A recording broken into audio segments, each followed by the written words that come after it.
Hi guys, this is the Motorola E6i and I'll show you how to edit notification panel shortcuts on this device. So open first the control panel, and if you want to add here some options or remove some of them, or just to change the positions of the icons here, you should tap here to this edit icon, and after that you'll see here this down section with all of the invincible options. To add them to your panel, you should just hold the icon and drag it to the subsection. To remove some of them from here, hold the icon and drag it to the down.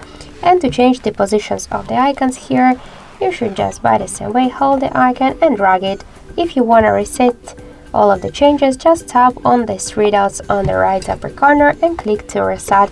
Or if you want to just save all of the changes, you should click here to go back. So that's it. Thank you for watching, and if you find this video helpful, leave thumbs up and subscribe our channel.